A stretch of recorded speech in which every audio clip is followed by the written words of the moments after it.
Hello दोस्तों, कैसे हैं आप लोग। दोस्तों, आज का जो वीडियो है वो फ्राइडे वाली वीडियो का कंटिन्यूशन ही है। ये फ्यूचर पार्ट 2 समझ लीजिए। अगर आप पहली बार मेरा वीडियो देख रहे हैं, फ्यूचर पार्ट 1 नहीं देखा है, तो उसका लिंक आपको आई बटन में मिल जाएगा। इम्पोर्टेंट है कि आप उसको पहले समझें, फिर इन कॉन्सेप्ट को आपको बेटर समझ में आएगा। और अगर फ्यूचर ऑप्शंस में नए जुड़े हैं तो आपको सीरीज़ का लिंक डिस्क्रिप्शन में मिल जाएगा। मैं चाहूँगा कि आप लोग बेसिक से समझना स्टार्ट करें। जैसा कि हमने फ्राइडे को डिस्कस किया था, आज के हमारे टॉपिक रहने वाले हैं expiry in future, margin requirement, settlement process and common mistake during future trading.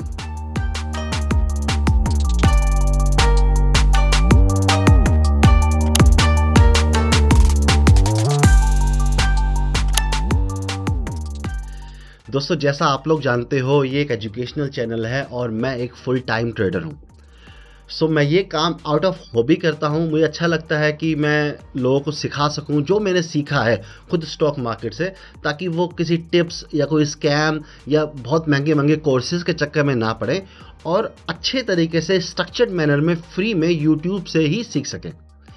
अगर आप लोगों को मेरा काम अच्छा लगता है, आई नो मैं कोई एंटरटेनर या कंटेंट क्रिएटर तो हूँ नहीं कि ये मेरा बिजनेस है और इसमें मैं बहुत ज़्यादा इन्वेस्टमेंट और बड़ी टीम लेके बैठा हूँ।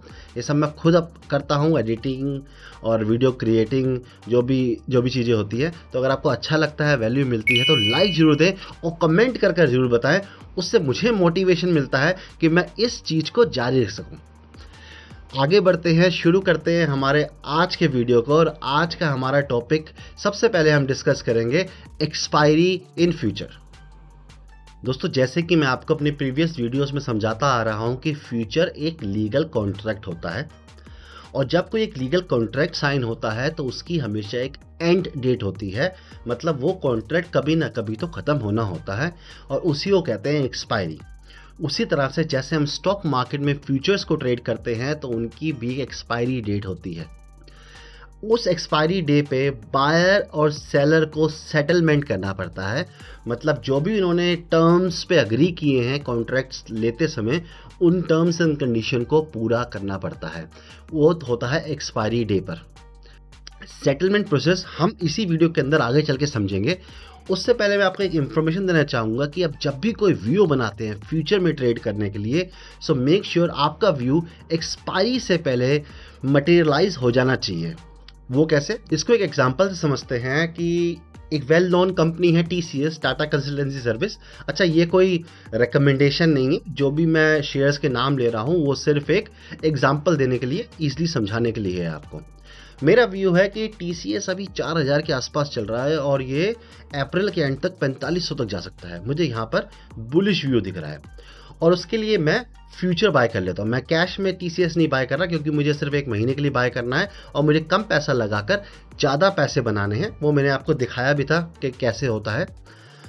तो मुझे ये मेक श्योर करना है कि मेरा व्यू जो है वो एक्सपायरी से पहले, मतलब अप्रैल के कॉन्ट्रैक्ट एक्सपायर होने से पहले मटेरियलाइज होना चाहिए। अगर वो मटेरियलाइज नहीं होता है और TCS यहाँ से नीचे गिर जाता है तो मुझे TCS को इसी भाव पे ख़रीदना पड़ेगा जिस भाव पे मैंने फ्यूचर बाय किया है। मतलब मुझे लॉस हो जाएगा और अप्रैल के एंड में मुझे उसको ख़रीदना ही पड़ेगा कॉन्ट्रैक्ट एक्सपायर होने पर। वहीं अगर मैंने TCS कैश में लिया है तो मैं लेके छोड़ सकता हूँ एज अ इन्वेस्टर। कंपनी अच्छी है, आज 4500 नहीं गया इस महीने, अगले महीने चला जाएगा, 3 महीने बाद चला जाएगा, 6 महीने बाद चला जाएगा, 1 साल बाद चला जाएगा। अगर मेरे पास एक्स्ट्रा पैसा है, मेरे इन्वेस्टमेंट के लिए रखा है, तो मुझे उसमें कोई टेंशन ज़्यादा है नहीं। बट फ्यूचर में हमें मेक श्योर करना है कि कॉन्ट्रैक्ट एक्सपायर होने से पहले हम ऐसा व्यू बनाएं, उसमें हम कॉन्ट्रैक्ट की एक्सपायरी को मद्देनज़र रखें कि हमें ये अप्रैल के एंड तक या फिर जो भी कॉन्ट्रैक्ट की एक्सपायरी है तब तक ये हो जाना चाहिए। तब तक नहीं हो रहा है तो हमारा व्यू एक्चुअली में हमें प्रॉफिट नहीं दे रहा है और हमने अगर एक्सपायरी तक होल्ड कर लिया तो हम फंस भी सकते हैं। वो हम समझेंगे सेटलमेंट प्रोसेस के अंदर कैसे। तो यही एक्सपायरी होती है, कॉन्ट्रैक्ट का एक्सपायर होना। 3 तरह की फ्यूचर में एक्सपायरीज चलती हैं: current month expiry, next month expiry, far month expiry. Current month expiry जैसे कैलेंडर में दिख रहा है हमें, इस महीने की 25 अप्रैल को करंट मंथ एक्सपायरी है, मतलब 25 तारीख को सारे फ्यूचर कॉन्ट्रैक्ट एक्सपायर हो जाएंगे। अगर आप नेक्स्ट मंथ की एक्सपायरी में ट्रेड करते हैं, आपको लगता नहीं है मेरा व्यू जो है वो 2 महीने में पूरा होगा, मई में जाकर पूरा होगा, चाहे मैं बेयरिश व्यू है या बुलिश व्यू है, जो भी व्यू है, तो आप नेक्स्ट मंथ एक्सपायरी का कॉन्ट्रैक्ट बाय कर सकते हैं या सेल कर सकते हैं। वो एक्सपायर होगा 30 मई को, अगेन थर्सडे को।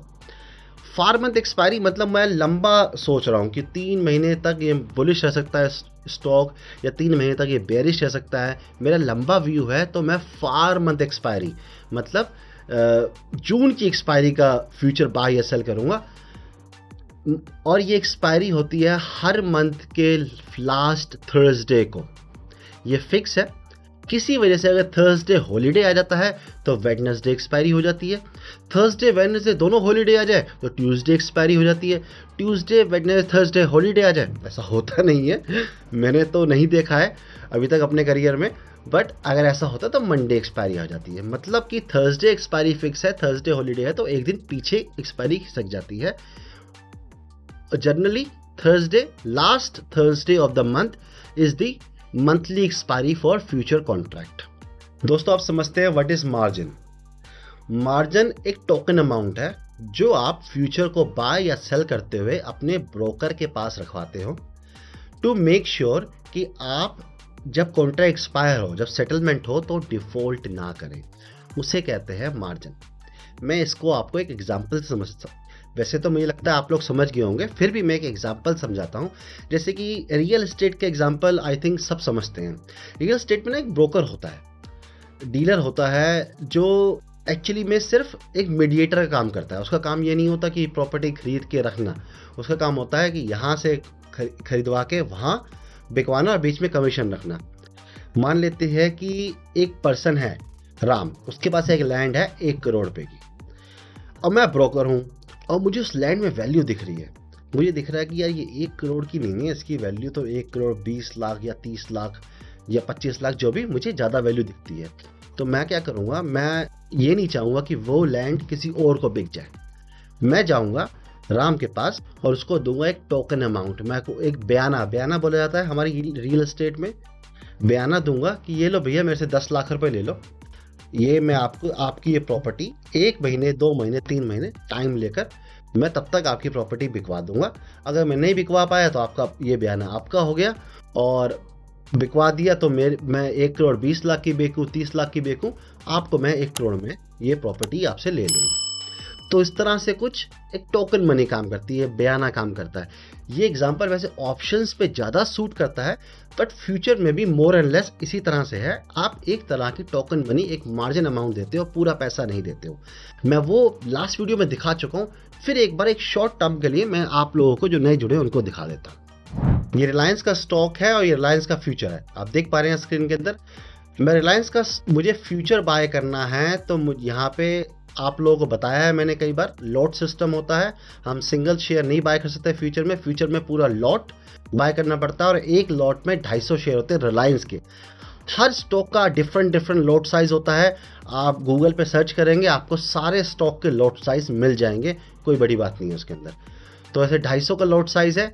अब इन 250 शेयर को फ्यूचर में खरीदने के लिए मुझे 1,30,000 रुपये चाहिए, या फिर अगर मुझे फ्यूचर में सेल करना हो तो भी 1,30,000 के आसपास ही चाहिए, मोर और लेस सेम अमाउंट चाहिए। वहीं अगर मुझे 2,500 शेयर बाय करने हो कैश में, फ्यूचर में नहीं, डिलीवरी लेनी हो, तो मुझे 7,30,000 देने हैं। मतलब 1,30,000 7,30,000, 6 लाख रुपए का फर्क है। तो मैं कैश में नहीं बाय करता, मैं फ्यूचर में बाय कर लेता हूँ, तो मेरी यहाँ पर 6 लाख रुपए की बचत है फॉर टाइम बिंग। उतना बड़ा नुकसान भी हो सकता है, वो हम बाद में समझेंगे आगे जाकर, बट अभी के लिए हम ये समझ लेते हैं कि हम ये एक बयाना दे रहे हैं 1,30,000, और उसके बदले में हमें 7,30,000 रुपये के शेयर ट्रेड करने को मिल जाते हैं। जिस तरह से एक ब्रोकर बयाना देकर प्रॉपर्टी को सेल करने का राइट खरीद लेता है, उसी तरह से ये सिस्टम चलता है। तो आपने देख लिया कि मार्जिन क्या होता है। ये मार्जिन है, आपको देना होता है। मार्जिन 2 तरह के होते हैं, स्पैन मार्जिन और एक्सपोजर मार्जिन। स्पैन मार्जिन क्या होता है, देखिए स्पैन मार्जिन एक्सचेंज डिसाइड करता है। एक्सचेंज है हमारी NSE या BSE, वो डिसाइड करती है कि कितना स्पैन मार्जिन होगा। डिपेंड करता है कि किस तरह का स्टॉक है और उसमें कितना मूव आता है, उसके हिसाब से एक मिनिमम अमाउंट रखी जाती है स्पैन मार्जिन।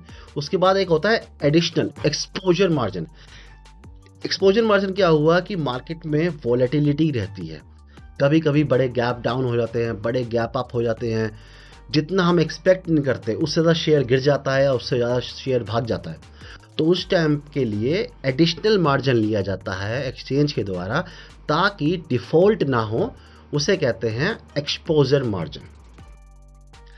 इसके बारे में आप और पढ़ सकते हैं, ये ज़ीरोधा की वेबसाइट है और हर ब्रोकर की वेबसाइट पे या एनएससी की वेबसाइट पे आपको मिल जाएगा कि स्पैन मार्जिन क्या होता है, एक्सपोजर मार्जिन क्या होता है।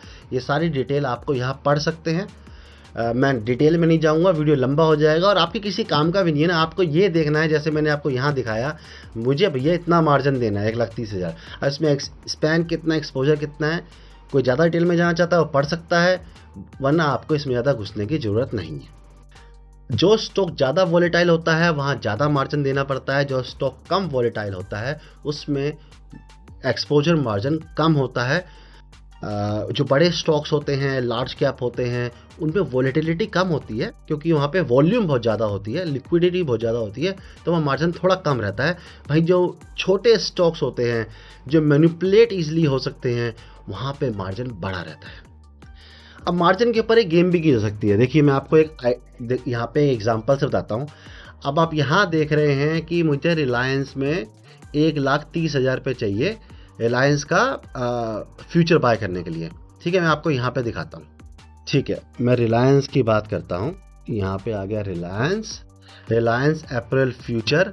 मैं रिलायंस अप्रैल फ्यूचर बाय करता हूँ तो मेरा खर्चा आ रहा है, आप देख रहे हैं, फाइनल मार्जिन 1,30,171 रुपये।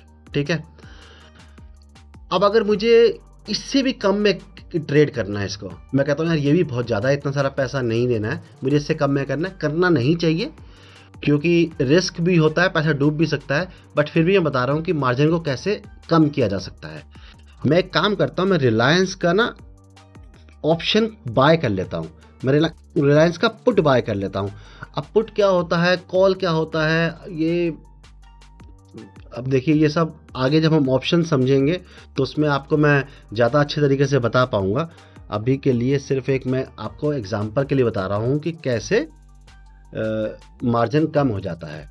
तो मैं एक पुट बाय कर लेता हूँ, रिलायंस का 2700 का पुट बाय कर लेता हूँ सेम क्वांटिटी में। ठीक है ना, देखिए वैसे मुझे मार्जिन लग रहा था 1,30,000 के आसपास। ठीक है, लेकिन अब मार्जिन घट के हो गया 86,000। तो यहाँ पे कम से कम 50,000 रुपये के आसपास मेरे कम लग रहे हैं अगर मैं उसको हेज कर लेता हूँ ऑप्शन बाय कर। वहीं अगर मैं इसको सेल कर रहा हूँ, फ्यूचर सेल कर रहा हूँ, तो उसके लिए मुझे फ़ायदा नहीं होगा पुट बाय कर, क्योंकि सेल करना future bearish view, put buy करना बेयरिश व्यू, मुझे उसके अपोजिट व्यू करना पड़ेगा। तो मैं रिलायंस की 2700 की कॉल बाय कर लूँगा। यहाँ पे देखिए मार्जिन फिर 50,000 के आसपास, यहाँ पे तो मार्जिन काफ़ी कम हो गया, 1 लाख के आसपास कम हो गया मार्जिन। यहाँ 1,88,000 देने थे, वहाँ पे अब हमें सिर्फ 84,000 देने पड़ेंगे यहाँ पर। दोस्तों इस तरह से हेजिंग की जाती है, इससे आपकी मार्जिन की रिक्वायरमेंट कम हो जाती है। जहाँ आपको 1,30,000 रुपये लग रहे थे वहाँ आपको सिर्फ 80,000 रुपये के आसपास लग रहा है, और साथ ही साथ आपका लॉस भी लिमिट हो जाता है। तभी आपका मार्जिन कम होता है जब एक्सचेंज को पता चल गया कि आपने एक चीज जगह बेयरिश व्यू बनाया है तो उसके अगेंस्ट एक बुलिश पोजीशन ले ली है, मतलब आपका लॉस और प्रॉफिट फिक्स हो गया, हेज हो गया। इससे ज़्यादा लॉस नहीं होगा आपको, इससे ज़्यादा प्रॉफिट नहीं होगा। जब आपको एक लिमिट से ज़्यादा लॉस हो ही नहीं सकता तो आपसे एक्सचेंज ज़्यादा पैसे लेकर रखेगी क्यों? इसलिए एक्सचेंज आपसे उतना ही पैसा लेती है जितनी आपका एक्सपोजर होता है, जितना आपको लॉस हो सकता है। आपने एक बार हेज कर लिया, इसे हेजिंग कहते हैं दोस्तों। मैं लास्ट वीडियो में इसके बारे में बात करी थी। हेजिंग के ऊपर मैं कंप्लीट वीडियो बनाऊंगा क्योंकि एक बहुत बड़ा टॉपिक है, इम्पोर्टेंट टॉपिक है। इसे मैं अगर किसी वीडियो में घुसा के समझाऊंगा तो मैं डिटेल में समझा नहीं पाऊंगा, अननेसेसरी वो वीडियो लंबा होगा, इसलिए मैं इसको अलग से समझाने वाला हूं। अभी के लिए समझ लीजिए कि हेज आपको प्रोटेक्ट करता है किसी तरह के अननोन मूव के लिए, किस तरह की बड़ी न्यूज़ के लिए। कोरोना टाइम में एकदम से गिरावट आ गई थी, या यूक्रेन रशिया वॉर में एकदम से बड़ा गैप डाउन हो गया था, कभी बड़ा गैप अप हो जाता है, तो उस टाइम पे आपके लॉस को वो फिक्स कर देता है कि इससे ज़्यादा लॉस नहीं होगा, और उसकी वजह से आपका फ्यूचर में मार्जिन रिक्वायरमेंट कम हो जाती है। अब डिस्कस करते हैं सेटलमेंट प्रोसेस। देखिए दोस्तों, जैसा मैंने आपको बताया कि कॉन्ट्रैक्ट में एक एक्सपायरी होती है। अब जब कॉन्ट्रैक्ट एक्सपायर होगा तो सेटल करना पड़ेगा कॉन्ट्रैक्ट। देखिए वैसे तो हम फ्यूचर लेते हैं, हम उसको अभी लिया, बाय किया, अभी सेल कर सकते हैं, अभी सेल किया, अभी बाय कर सकते हैं, हमें एक्सपायरी तक रुकना नहीं है। बट अगर हम एक्सपायरी तक रुकते हैं तो क्या होता है वो समझते हैं। सेटलमेंट कैसे होता है? दो तरह से सेटलमेंट होता है, cash settlement, physical settlement. Cash settlement में मैंने एक फ्यूचर बाय किया और फ्यूचर बाय करने में मुझे खर्चा आया 1.5 लाख रुपए का। अब एक्सपायरी होने तक मुझे उस 1.5 लाख में से 50,000 रुपये का लॉस हो गया। कॉन्ट्रैक्ट एक्सपायर होगा, मैं 50 लाख का लॉस भर दूंगा, मेरा काम खत्म। इसे कहते हैं कैश सेटलमेंट। उस तरह से अगर मुझे 50,000 का फ़ायदा हो गया, 1 लाख का फ़ायदा हो गया, मुझे वो 50,000 1 लाख रुपये मिल जाएंगे, सेटलमेंट हो गई, बात खत्म। मतलब कैश सेटलमेंट, पैसों से सेटलमेंट हो रही है, कोई डिलीवरी नहीं हो रही है। ये होता है इंडेक्स फ्यूचर में, निफ्टी, बैंक निफ्टी, फिन निफ्टी। देखिए निफ्टी, बैंक निफ्टी, फिन निफ्टी, इनका कोई ये स्टॉक तो है नहीं रिलायंस और HDFC और TCS की तरह कि इनकी कोई वैल्यू है, इनको खरीद के आप डीमेट अकाउंट में रख सकते हैं। तो स्टॉक तो है नहीं, तो इसकी आपकी फिजिकल सेटलमेंट तो हो नहीं सकती कि आप कॉन्ट्रैक्ट खत्म हो गया, अब आपको शेयर्स खरीदने पड़ेंगे, क्योंकि शेयर तो है ही नहीं, ये तो इंडेक्स है। तो इसमें कैश में सेटलमेंट हो जाती है कि भैया जो नुकसान हुआ भरो, बात खत्म, और सेटलमेंट हो गई। दूसरी होती है फिजिकल सेटलमेंट, जो होती है स्टॉक्स में। मैंने रिलायंस का फ्यूचर बाय कर लिया, फ्यूचर मैंने बाय किया अभी 2900 रुपये में। अब रिलायंस का फ्यूचर मैंने 2900 में बाय तो कर लिया, लेकिन रिलायंस बढ़ा ही नहीं, रिलायंस गिरकर 2500 रुपये पे आ गया और कॉन्ट्रैक्ट एक्सपायर हो गया। अगर कॉन्ट्रैक्ट सेटलमेंट होगा ना तो मुझे रिलायंस के शेयर्स मिलेंगे ना, मुझे शेयर्स लेने पड़ेंगे, कैश में नहीं कि 2900 का मैंने बाय किया था, 2500 का रह गया, मतलब 400 रुपये का नुकसान एक शेयर में। 250 का लॉट होता है, तो 400 इंटू 250, 1 लाख रुपये। इसका मतलब ये नहीं है कि मैं 1 लाख रुपये दूंगा और मेरा मामला ख़त्म, नहीं। अब मुझे रिलायंस के 250 शेयर अपने डीमैट अकाउंट में ख़रीदने पड़ेंगे 2900 रुपये में, जो कि चल रहे हैं 2500 रुपये के। और जहां रिलायंस का मैंने एक लॉट फ्यूचर में ट्रेड करने के लिए 1 लाख 1.5 लाख रुपया दिया होगा, अब वो शेयर मुझे 6-7 लाख रुपए में ख़रीदने पड़ेंगे। आप खुद कैलकुलेट कर लीजिए, देखते हैं कितने का हो गया। 2900 का एक शेयर, 250 शेयर हो गए आपके 7,25,000 रुपये के। तो मैंने फ्यूचर में ट्रेडिंग तो कर ली कि यार क्या 1,30,000 रुपये लग रहे हैं, ट्रेड कर लेता हूँ। मैं एक्सपायरी तक बैठा रहा कि हाँ अब बढ़ जाएगा, अब बढ़ जाएगा, अब बढ़ जाएगा। कॉन्ट्रैक्ट हो गया एक्सपायर, स्टॉक गिरता चला गया, 2500 रुपये पे आ गया। अब एक्सपायर हो गया ना, या तो मैं एक्सपायर होने से पहले पहले बेच दूँ, निकल जाऊँ उससे, तो ठीक है, लॉस बुक किया निकल गया। लेकिन मैंने लॉस बुक ही नहीं किया। अब मुझे 2500 का शेयर 2900 रुपये में ख़रीदना पड़ेगा। अब पता नहीं वो कब 2900 का आएगा, मेरा लॉस कवर होगा और मेरे 7.5 लाख रुपये ब्लॉक हो जाएंगे। वो तो गए, वो तो ब्लॉक हो गए, शेयर में लग गए। जब तक शेयर बेचोगे नहीं वो पैसा वापस नहीं आएगा। तो ये होती है फिजिकल सेटलमेंट। शेयर्स में फिजिकल सेटलमेंट होती है कैश मार्केट में, और आपके इंडेक्सेस होते हैं उसमें आपकी कैश में सेटलमेंट होती है। वहाँ शेयर्स का लफड़ा नहीं होता, जो नुकसान हुआ हुआ, ख़त्म करो, आपका पैसा फ्री, अब दोबारा ट्रेड ले सकते हो। तो दोस्तों ऑल इन ऑल यही है फ्यूचर के बारे में। अगर आप लोगों के कुछ डाउट है, एक Q&A सेशन करना चाहते हो फ्यूचर के ऊपर, तो आप मुझे कमेंट कीजिए। अगर मुझे कम से कम 25 कमेंट आते हैं Q&A सेशन के लिए, तो मैं Q&A सेशन करने को तैयार हूँ, लाइव आकर आपके सवालों के जवाब देने को तैयार हूँ। बट उससे कम अगर आते हैं तो कोई पर्पस नहीं बनता लाइव सेशन करने का। जब लोग ही नहीं होंगे तो मैं किसके जवाब दूंगा। अगर 5-10 लोगों के सवाल है तो आप मुझे कमेंट्स में पूछ लीजिए, मैं आपको आंसर कर दूंगा कमेंट में। नहीं तो जो नेक्स्ट वीडियो बनाऊंगा उसमें सारे सवालों के आंसर दे दूंगा। मुझे लाइव आने की ज़रूरत नहीं है उसके लिए। तो अगर आप चाहते हैं लाइव आए तो कम से कम 25 कमेंट तो होने चाहिए, इतने लोग तो लाइव में अवेलेबल हो। Right, okay. तो वैसे तो मैंने यहाँ पे अपना फ्यूचर ख़त्म कर दिया है, बट हाँ, जैसे जैसे हम सीरीज़ में आगे बढ़ेंगे कुछ ना कुछ नई बातें फ्यूचर में बताते जाऊंगा, और आपको कुछ ट्रेड्स करके भी आगे जाकर दिखाऊंगा कि फ्यूचर में रियल में बाय सेल करके आपको दिखाऊंगा कैसे किया जाता है। जैसे ही मुझे मौका मिलेगा, मैं लाइव ट्रेड जिस दिन कर रहा हूँ मुझे लगेगा कि मैं फ्यूचर में आज ट्रेड करता हूँ। वैसे मैं ऑप्शंस में ही ट्रेड करता हूँ 99% ऑफ टाइम। अगर फ्यूचर में मेरा ट्रेड करने का मन बनेगा तो मैं रिकॉर्ड करके आपको वो भी एक बार दिखा दूँगा। एक बार कॉमन मिस्टेक्स जान लेते हैं कि ट्रेडर क्या कॉमन मिस्टेक करते हैं फ्यूचर में ट्रेडिंग करते हुए। Naked swing position. Naked swing position का मतलब क्या होता है कि आपने सिर्फ फ्यूचर बाय या सेल कर दिया, उसको हेज नहीं किया, ना ही कोई पुट या कॉल कुछ भी नहीं खरीदा उसके अगेंस्ट। तो नेकेड स्विंग पोजीशन बहुत ज़्यादा खतरनाक हो सकती है। एक बड़ा गैप अप, एक बड़ा गैप डाउन आपका कैपिटल ख़त्म कर सकता है। ये आप लिख लीजिए। फ्यूचर में इंट्राडे में नेकेड कर लीजिए, वहाँ पे स्टॉप लॉस लगा सकते हैं, लेकिन ओवरनाइट तो नहीं पता ना रात को क्या होने वाला है। कल आप सोने गए और वहाँ पे कोई नया वायरस आ गया, किसी ने किसी कंट्री में वॉर कर दी, या फिर कोई ऐसी अनाउंसमेंट आ गई, आप फ्यूचर सेल करके गए, कोई ऐसी अनाउंसमेंट आपने मान लीजिए एचडीएफसी का फ्यूचर सेल कर दिया कि एचडीएफसी करेगा, वहाँ एचडीएफसी ने कोई ऐसी अनाउंसमेंट कर दी कि हम ऐसा प्रोडक्ट लॉन्च कर रहे हैं कि जो पूरी मार्केट डिसरप्ट कर देगा, और सुबह एचडीएफसी खुल गया 3%, 4%, 5% गैप अप पे, आपका कहानी ख़त्म हो जाएगी, अकाउंट साफ हो जाएगा और आप मार्केट से हो जाओगे बाहर। इसलिए नेकेड फ्यूचर ओवरनाइट बाय या सेल करके ना जाए, ओवरनाइट जा रहे हैं तो उसको हेज करके जाए। नॉट मेंटेनिंग मार्जिन, मतलब आपको लगा कि यार 1,30,000 रुपये में फ्यूचर बाय हो रहा है, आपके पास पड़े 1,30,000, 1,32,000, 35,000, आपने पूरा का पूरा पैसा लगा दिया, फ्यूचर बाय कर लिया। अब क्या होगा? एक होता है एमटीएम लॉसेस, जिसको हम ऑप्शंस पे जाएंगे तो ज़्यादा बेहतर पड़ेंगे और जानेंगे। Mark to market losses, mark to market profit, मतलब आपने अभी तक अपनी पोजीशन बुक नहीं करी है, लेकिन आपको लॉसेस तो हो ही रहे हैं ना मार्केट के अंदर, या प्रॉफिट तो हो ही रहा है। फ्लक्चुएशन तो हर टाइम हो रही है मार्केट के अंदर, आप चाहे अपनी पोजीशन स्क्वायर ऑफ करें ना करें। अब उसमें अगर आपको ज़्यादा लॉस हो रहा होता है तो आपका जो ब्रोकर होता है वो एडिशनल मार्जिन मांग लेता है आपसे।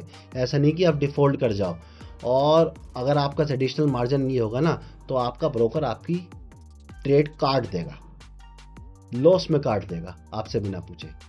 एक मूवी भी है इसके ऊपर आई हुई है, मार्जिन कॉल। जब पहले का टाइम था, जब ऐसे ब्रोकर नहीं होते थे, हमारे पास ऑनलाइन प्लेटफॉर्म नहीं थे, जब कॉल करके ट्रेडिंग होती थी तो वहाँ पे ब्रोकर कॉल करता था, इसलिए इसे मार्जिन कॉल कहते हैं। सो मूवी देखना, अच्छी मूवी है, इंटरेस्टिंग मूवी है, मज़ा आएगा। Margin call. Trading near expiry, expiry के बिल्कुल पास, जैसे कि अभी इस महीने कब एक्सपायर हो रहे हैं कॉन्ट्रैक्ट, 25 अप्रैल को एक्सपायर हो रहे हैं इस महीने कॉन्ट्रैक्ट। अब आप 20, 21, 22 तारीख को जाकर कॉन्ट्रैक्ट में ट्रेड करना शुरू कर दिया फ्यूचर में, वो बहुत दिक्कत हो सकती है वहाँ पे आपको, क्योंकि एक्सपायरी के पास आते ही वॉलेटिलिटी बढ़ जाती है, आपको मार्जिन ज़्यादा देना पड़ेगा, पहली बात। दूसरी बात, आपको एक झटके में बड़ा लॉस हो सकता है, बड़ा प्रॉफिट भी हो सकता है, लेकिन दोस्तों प्रॉफिट एक ना परसीव्ड मनी है, हम उसको एज्यूम कर रहे हैं कि प्रॉफिट हो सकता है, लेकिन लॉस रियलिटी है। तो जो लॉस पैसा होगा ना, लॉस जो होगा वो उस पैसे में होगा जो आपकी पॉकेट में है, आपके बैंक अकाउंट में है, आपके ट्रेडिंग अकाउंट में है, उस पैसे का लॉस होगा। जो प्रॉफिट है वो तो आपके पास है नहीं ना, वो तो दिख ही रहा है, वो तो आएगा जब आएगा, अभी तो नहीं आया ना। लेकिन जो पैसा आपके पास है वो तो रियल मनी है ना, उस पैसा तो लॉस उसी में होगा ना। तो आपको ये देखना है कि मैं लॉस को कैसे मैनेज करूं, प्रॉफिट के लिए ग्रीडी नहीं होना है, प्रॉफिट तो फिर आ ही जाएगा। आपने लॉस मैनेज कर लिया और मार्केट आपके फेवर में चला गया तो प्रॉफिट तो आ ही जाना है, लेकिन आपको ये ध्यान रखना है एक्सपायरी के पास जाकर पोजीशन ना बनाए, एक्सपायरी से पहले बनाए, ताकि आपका जो व्यू है वो मटेरियलाइज होने के लिए समय मिल सके। मार्केट 1-2 दिन ऊपर नीचे होकर फिर आपकी डायरेक्शन में जा सकती है, लेकिन एक्सपायरी के पास जाके ट्रेड कर रहे हैं, उसी दिन मार्केट वॉलेटाइल होकर वहीं बंद होगी, तो फिर आपको क्या फ़ायदा हुआ उसमें ट्रेड करने का। इसलिए एक्सपायरी के पास जाकर ट्रेड ना करें। नेक्स्ट है होल्डिंग टिल एक्सपायरी। अभी मैंने आपको डिटेल में समझा दिया कि एक्सपायरी तक होल्ड करने की कोई ज़रूरत नहीं है दोस्तों। आप अपना लॉस डिसाइड कीजिए, भैया इतने लॉस से ज़्यादा मैं लूँगा नहीं, आपको उतना लॉस हो रहा है काट दीजिए उसको। एक्सपायरी तक होल्ड कर लिया तो समझा चुका हूँ मैं, 1.5 लाख रुपये जहाँ आपने सिर्फ मार्जिन दिया है, एक्सपायर हो गया कॉन्ट्रैक्ट तो 7-8 लाख रुपए जो भी कॉस्ट बनेगी पूरी कॉस्ट देनी पड़ेगी, और शेयर में जाओगे फंस। पहली बात तो उस महंगे शेयर को सस्ते में लेके फंस जाओगे। दूसरी बात, पैसा ब्लॉक हो जाएगा, बड़ा पैसा ब्लॉक होगा, और आपकी जेब में पैसा ना हुआ तो लोन पे लोगे, ब्याज पे लोगे, उसका इंटरेस्ट पे करोगे, ट्रेड कर नहीं पाओगे क्योंकि सारा पैसा ब्लॉक है, पेनल्टीज़ अलग लगेंगी, इंटरेस्ट अलग लगेगा। इसलिए कॉन्ट्रैक्ट को एक्सपायरी तक होल्ड ना करें। आपका व्यू मटेरियलाइज नहीं हो रहा है, लॉसेस दिख रहे हैं, आपको लग रहा है कि लॉस ज़्यादा हो गया, तो निकलना बेहतर है, दूसरी अपॉर्चुनिटी ढूंढें। ट्रेडिंग इन लिक्विड स्टॉक, मतलब वही टेलीग्राम पे किसी ने नाम दे दिया, न्यूज़ पे किसी ने बोल दिया, किसी दोस्त ने बोल दिया और आपने फ्यूचर बाय कर लिया, फ्यूचर सेल कर दिया।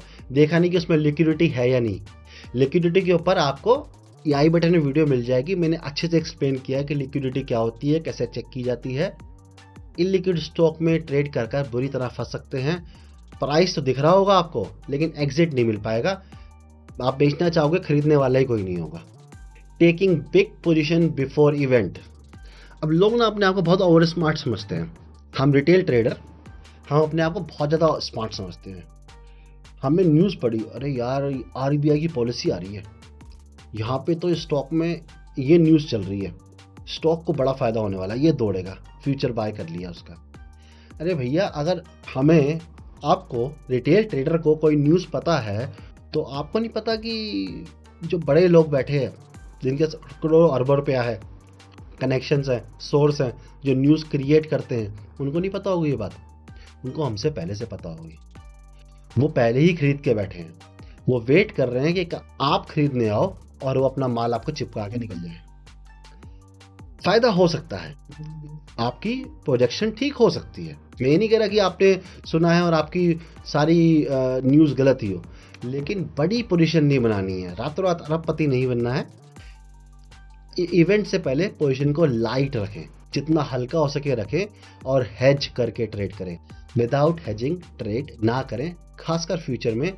फ्यूचर को वॉरेन बफे ने कहा है financial weapon of mass destruction, मतलब ये वेल्थ को डिस्ट्रॉय कर देता है, ऐसा वेपन है ये। तो इसको सोच समझ के इस्तेमाल करें, मतलब इसे न्यूक्लियर वेपन की तरह देखा गया है। फाइनेंशियल मार्केट में न्यूक्लियर वेपन की तरह देखा गया है। ये अकाउंट ब्लॉक कर, जैसे न्यूक्लियर वेपन पूरा शहर तबाह कर देता है ना, वैसे अकाउंट ब्लॉक कर देता है आपका पूरा। तो सोच समझ कर ट्रेड करें, समझ कर ट्रेड करें, सीख कर ट्रेड करें, हेज करके ट्रेड करें। कुछ डाउट हो मेरे से पूछे। फ्यूचर बहुत खतरनाक है दोस्तों, मैं फ्यूचर ट्रेड नहीं करता हूँ, हार्डली कभी ट्रेड करता हूँ। वो भी इंट्राडे में कर लेता हूँ, और अगर मैं पोजीशन लेके जाता हूँ, मुझे लगता है बहुत बड़ा मूव आ सकता है, ब्रेकआउट हो गया, फ्यूचर में ज़्यादा प्रॉफिट होगा, तो मैं हेज करके ट्रेड करता हूँ, और मैं आपको सेम एडवाइस करूँगा। तो अगर Q&A करना है, लाइव Q&A करना है, तो कमेंट जरूर कीजिएगा। आज के लिए दोस्तों इतना ही। Thank you so much for your time. Tata, bye bye.